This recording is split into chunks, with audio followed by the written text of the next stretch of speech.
the chat like it was an earthquake. You know what I mean? It was going crazy. We had Wow.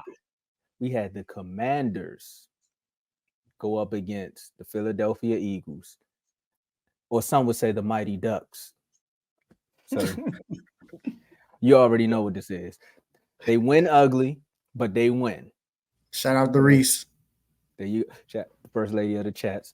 So because of that, Joe, we won the show. We had a lot to say about it. You know, the Eagles have been winning some ugly games. We have it was so many questions going into Sunday afternoon, and then boom, Sunday afternoon hit, and it was time for them to answer. Joe, you'll get a chance to respond. It's okay. I But see this, him in the chat. yeah, but this one's on Remind you. me, Carl. Oh, I'll remind you because I gotta Okay. ask you. I watched the game. You watched the game. They watched the game.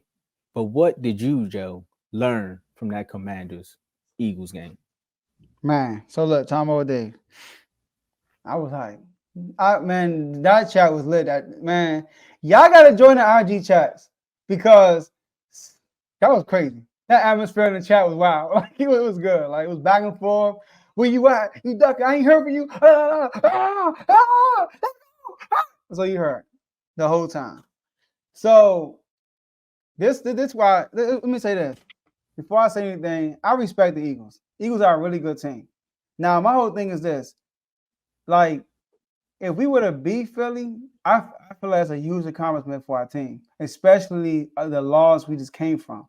Like I gotta understand, we beat the Cardinals. Now the Commanders think like them in the locker room. They think like, okay, we could beat anybody. But as a fan, you don't know. You know, as a fan, you got expectations. You had all this stuff, right? You play the Cardinals, you beat the Cardinals. You play the Broncos, you beat the Broncos. Then you play the Bills and you get mollywop, like you get destroyed like that. And then I know the coach is the champion, so I was like, there's no way we're gonna have back-to-back games like this. Y'all with the Sacramento Kings, like the bean. Mike, Tomo, me, you, and J-Mo was on the episode. I was watching it the other day. Remember we beat the Timberwolves on a back-to-back night, and me, you, and J-Mo was on the set. I was like, there's no way we're gonna lose to the Timberwolves. I told Tomo we're gonna go out 10 because Mike Brown is not gonna have this mess have 2 times in a row because he's a champion coach. And Airbnb is the same thing. There's no way that offense was gonna be that bad 2 games in a row. And what happened? They played awesome, man. They played really good against a really good Philly team. I mean, you talking about that clutch, that last 2-minute drive when we had to come all the way down and score. I listened to the press conference. You know what Sam Howell said? They said how comfortable you look, real comfortable in a 2-minute drill. He said the first thing EB installed in training camp was a 2-minute drill. The first thing he installed. And I'm thinking like, championship. Every good team know how to score in a 2-minute drill. Tom Brady is the best at it. So that's the first. He said that they went through the 2-minute drill so many times that people were literally tired of doing 2-minute drills. 2-minute drills is fun. I think it's a fun thing to do because it's like freestyle. It's like you playing outside. But they did it so many times they got tired of it. So I'm not a big fan of more victories, but for the fans, I'm kind of am. Even though we lost that game, I felt real good after that game. It confirmed.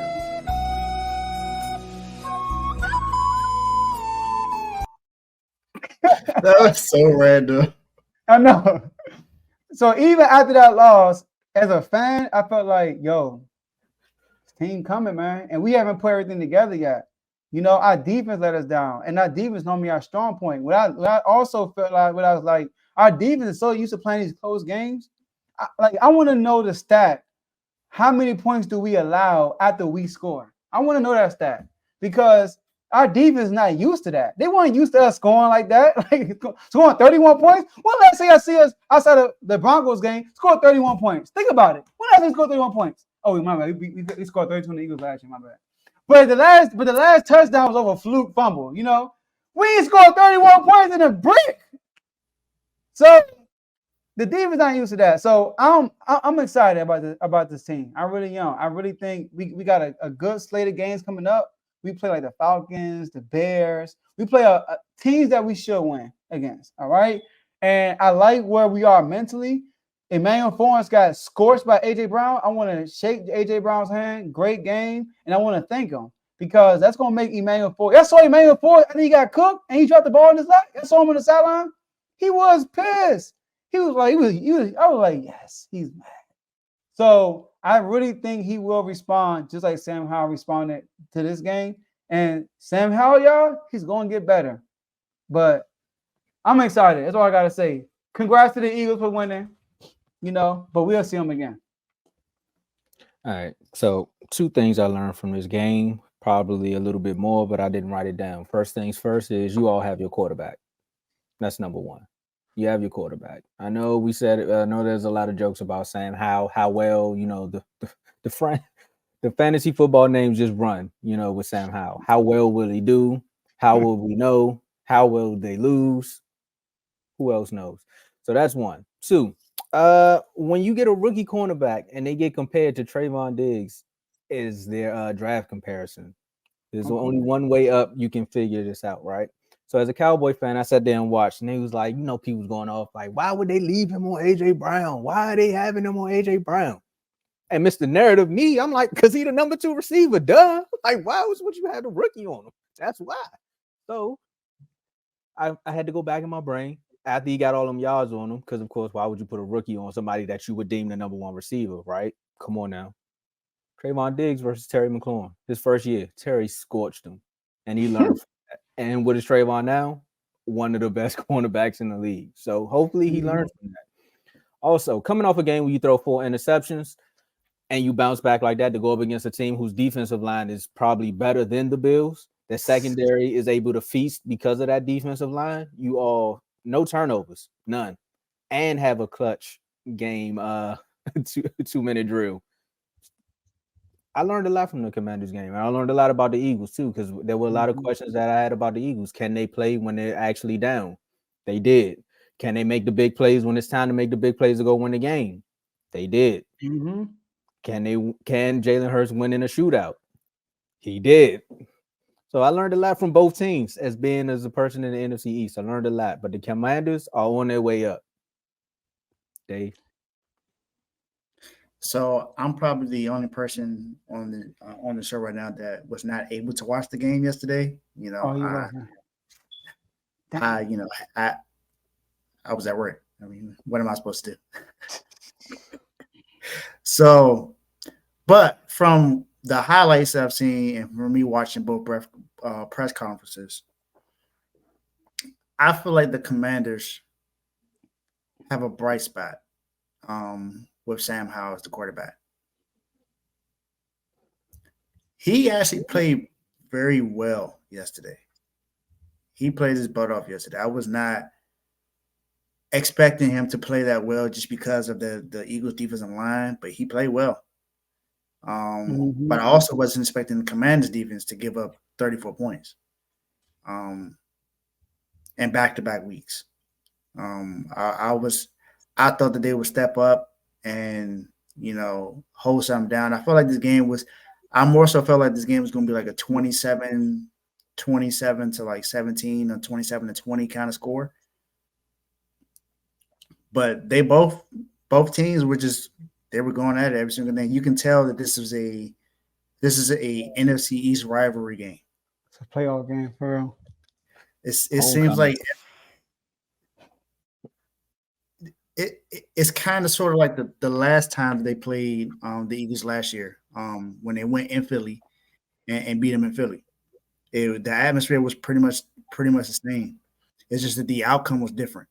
They went to overtime, and of course they kicked the field goal, won a game of overtime.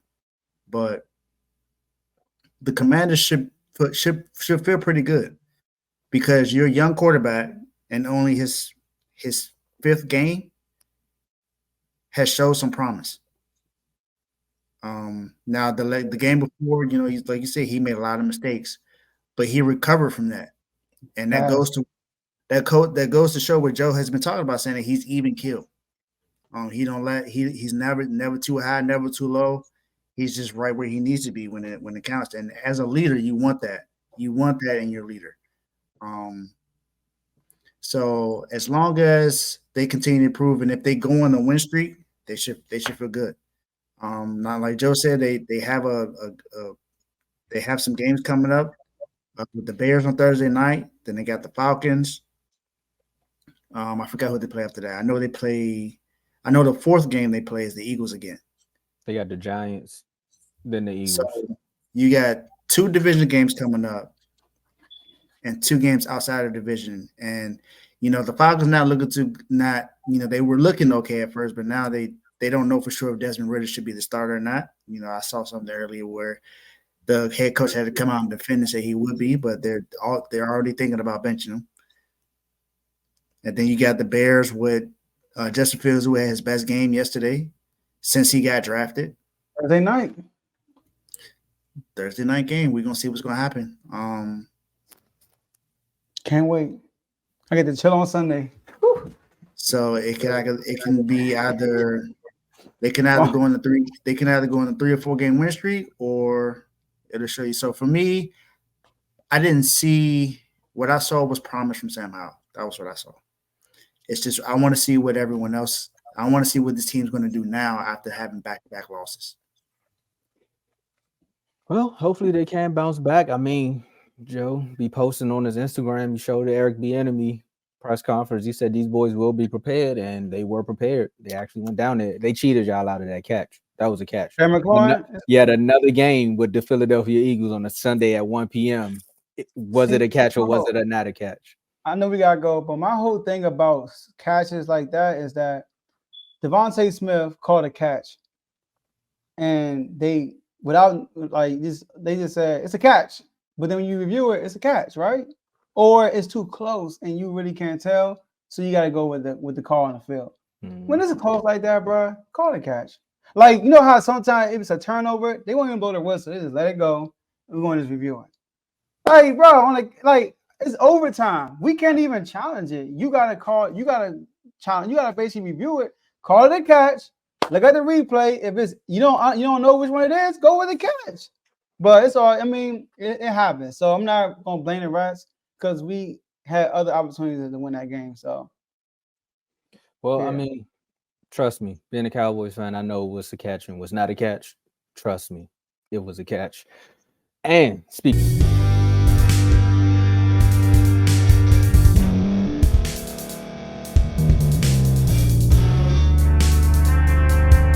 Thank you for staying to the end. If you're watching this on YouTube, please like this video, subscribe, and also hit that notification button so you can be notified next time we put out a video. If you're listening on any podcast platform, subscribe and hit that notification button, y'all, so you can be notified we put out another podcast audio. And last but not least, hit that share button. No matter what you're listening to or watching it, hit that share button and send it to somebody that you know that would love to watch this episode you just listened to. So once again, thank you for staying to the end, and we'll see y'all in the next episode.